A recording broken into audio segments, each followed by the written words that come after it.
நமக்கென்று ஒரு ஆடவன் துணை வேண்டுமே. அப்படி அந்த மனதில் நினைத்து என்ன செய்து அந்த நதிக்கரையில வந்து மணலை குவித்து லிங்கமாக பாவித்து ஓ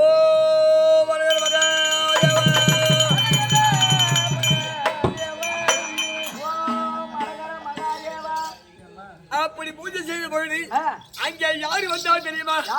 அம்மா என்று ஓடி வந்தால். அம்மா என்றால் நமக்கு என்ன வேண்டும்? பிள்ளையாக வேண்டும். நமது அம்மா கணவன் வேண்டும் என்று பூஜை செய்தோம். அம்மா என்று வருகிறாரு. இந்த பிள்ளை யாரப்பா?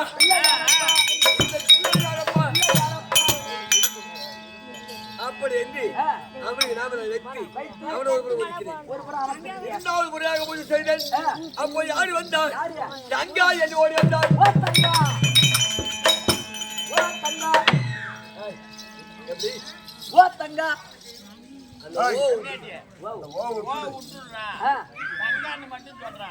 கிட்ட இருந்தா தங்கா எடு ஓ தங்கா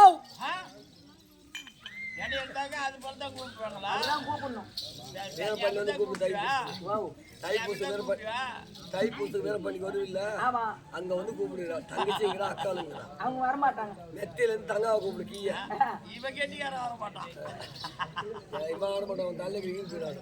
அப்படி சொன்ன பொழுது என்னடா இது கணவன் வேண்மை பூஜை செய்தால் முதல் வந்தவன் அம்மா என்றால் இரண்டாவது ஒரு தங்கை என்கிறார்.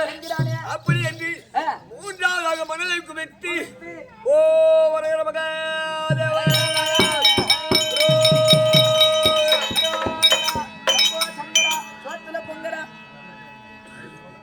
அப்படி பூஜை செய்யும் போது யாரு வந்தார்? எங்கே பெண்ணே என்று பரமமுட்டு ஓடி வந்தார். ஓடி வந்து சாமி வாருங்கள், சாமி வாருங்கள்.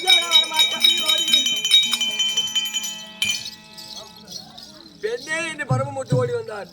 நமக்கு பெண்ணே நம்ம கணவனாக வேண்டுமே என்று சாமி வாருங்கள் என்று உன்னைய கூட்ட என்ன கூப்பிடல ஏன் அம்மா கூட்டணும் என்னதான் கூப்பிடுறாங்கன்னு ஓடியாங்க. அப்படி ஓடி வந்து கூப்பிடு போயிடு பரமமுட்டு பார்த்து ஓடுகிறார் ஓடுகிறார் ஓடுகிறார் ஓடிக்கொண்டிருக்கிறார். ஏன் வர்றாரு? அப்படி ஓடி போயிடு ஏ அண்ணா நாராஜனா கோவிந்தா கோபாலா எனக்கு ஆடவன் வேண்டும் என்று நான் பூஜை செய்த பொழுது என்னை பார்த்து ஓடுகிற காரணம் என்ன அப்படின்னு கேட்டேன். தங்கா நீ பிறக்கும் போது எப்படி பிறந்தாய்? பிறக்கும் போதே எப்படி பிறந்தாய் என்னை கேட்ட பொழுது அண்ணா நான் பிறக்கும் போதே முக்கண்ணோடு பிறந்தேன். பிறக்கும் போதே முக்கண்ணோடு பிறந்திருக்கிறேன் தெரிவித்த பொழுது தங்கா உன் நெற்றிற்கு கண்ணாக வந்தது சுவாலை வீசுகின்றது. அக்கினி சுவாலையாகப்பட்டது வீசுகிறது. அனல் தாங்க முடியாமல் ஓடி கொண்டிருக்கிறான். ஏப்பா உன் நெற்றி கண்ணிலே இருக்க முடியாத அக்கினியாகப்பட்டது சுவாலையாக வீசுகிறது.